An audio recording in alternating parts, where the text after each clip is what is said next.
all slept. And if you guys want to go down there, you're more than welcome. I want to go down there. But I don't know, it'll take an hour to get back up. Hey, Tricia, Anyway. your boy. You know, we was talking about, there was a lot of Native Americans here, remember? Well, they always would come to our door and knock to try to get supplies when they were going to California, traveling through. And this one time, oh my gosh, you guys got to hear this story, just because it's an important story. Okay, here we come. Nope, we're not coming. So you guys tell them, they might not get the prize, okay?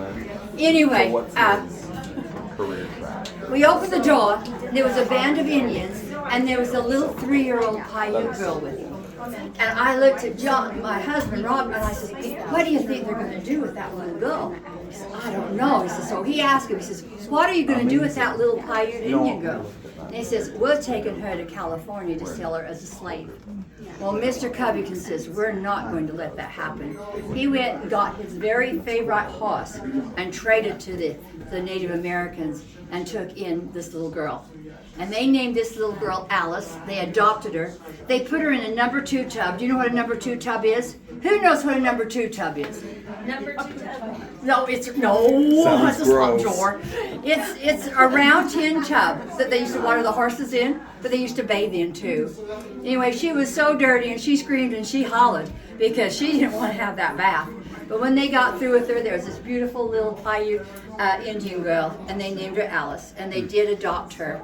And Phoebe, who was Nancy's daughter, Mr. Covington's third wife's daughter, they were best friends. They were both the same age, so they grew to be very best friends. But sad to say, little Alice only lived till she was 14 years old, and she died of a childhood disease. But Nancy was Mr. Covington's third wife, and she had 3 other children besides Phoebe. 2 of them died right after birth, and her 4th one was a little boy, and she gave birth here in this home, and she passed away. And Melinda took the little boy and raised him, he only lived for about 3 weeks afterwards. But Melinda actually raised 9 children in this house because Mary Ellen moved in after her husband died. And so a lot of children were raised here, and that's how come it's so important that the children come and they just know what a wonderful home this is. We've had people come and spend the night. They look for ghosts. You know those people, what are they called? Ghost hunters? Ghost hunters, yeah.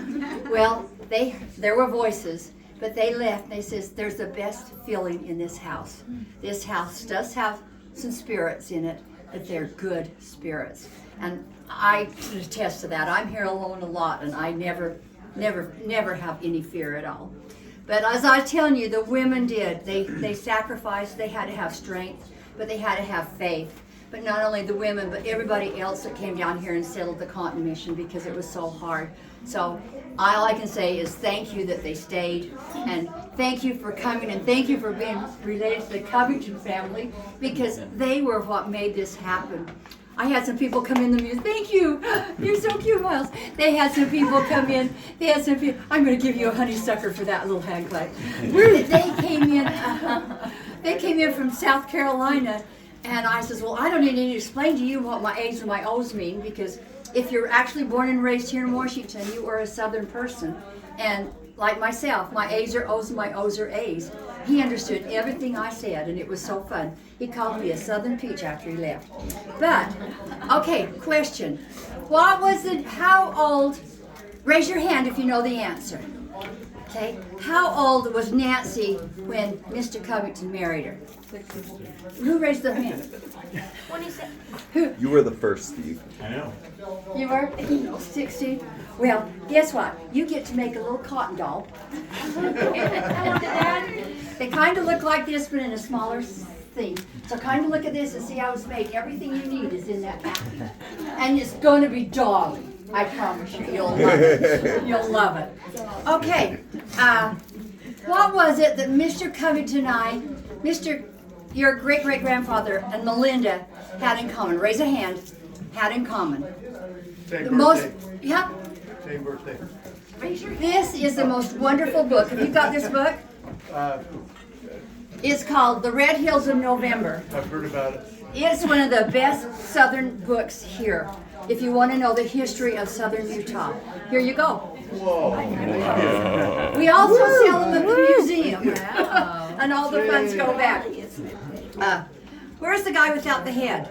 Without the head. Come here. Yeah. Here's your sucker. He saw this doll in the window. He says, "That's funny, it doesn't have a head on it." I says, "Well, should we put yours on it?" He says, "No, that's okay." Yeah. One more question. Where did the gal live that Mr. Covington's, that your grandfather, John's dad told him he better go marry her? Where did she live?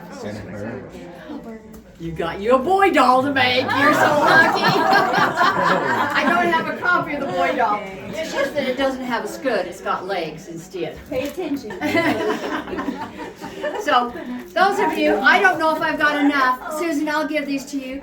These are some postcards of the Covington home. And you can just pass out. You can do however you want to give them to them. And if you'll lift that lid right over there, there's some ginger snap cookies.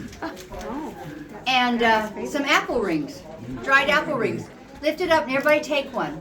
I'm gonna go with the ginger snap cookies. They're really good. Believe me?